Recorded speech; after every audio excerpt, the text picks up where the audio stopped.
ketika dia menolak menjadi hamba Allah, maka dia akan hidup merdeka, maka dia akan hidup bebas tanpa aturan.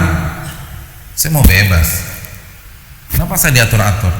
Harus bangun jam 4, harus pergi ke masjid jam 5, harus break rapat jam 12. Saya punya semuanya, saya ngatur, bukan saya diatur.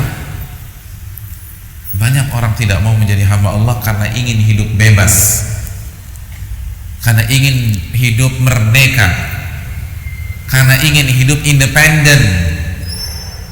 Benarkah pola pikir seperti itu? Salah, dan 100% salah. Camkan baik-baik. Kalau kita tidak mau menjadi hamba Allah, maka kita akan menjadi hamba dunia. Kalau kita tidak mau menjadi hamba Allah, maka kita akan menjadi hamba tahta dan harta.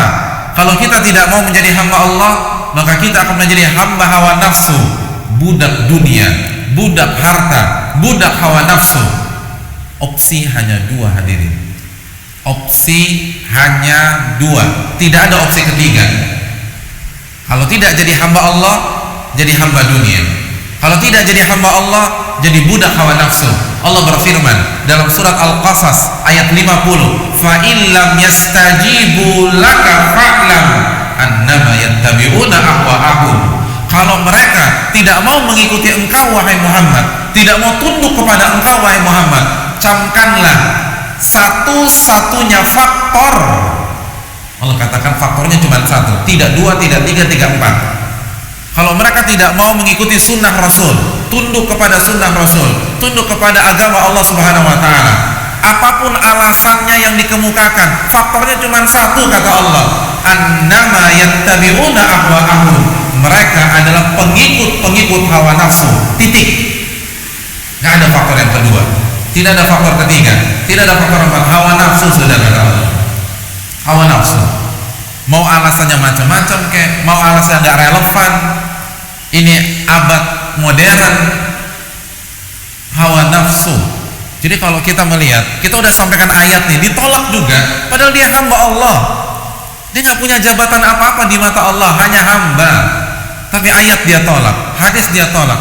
Mau pangkatnya apa? Mau gelar agamanya apa? Hawa nafsu, kata Allah Subhanahu wa ta'ala. Annama, Allah menggunakan kata annama.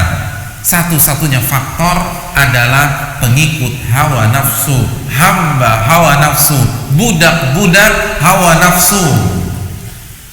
Walaupun dia nggak terima, terserah Anda nggak terima, tapi ini firman Rob saya, ini firman Tuhan saya. Saya lebih percaya daripada firman Tuhan saya daripada ucapan Anda. Anda katakan ini karena budaya, kata Tuhan saya, Anda itu pengikut hawa nafsu. Kira-kira saya lebih milih yang mana? Ya Tuhan saya lah.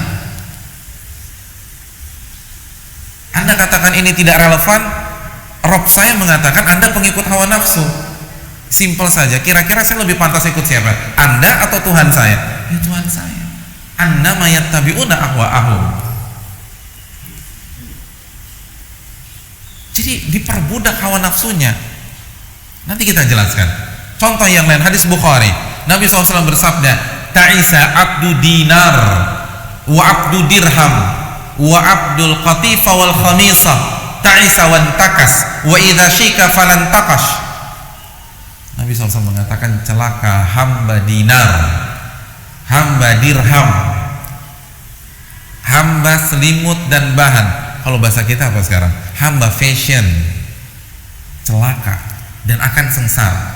Dan apabila terluka tidak akan sembuh selama-lamanya. Allah katakan hamba. Dan ini satu paket. Kalau sudah jadi hamba hawa nafsu, jadi hamba dunia, sudah menjadi hamba harta.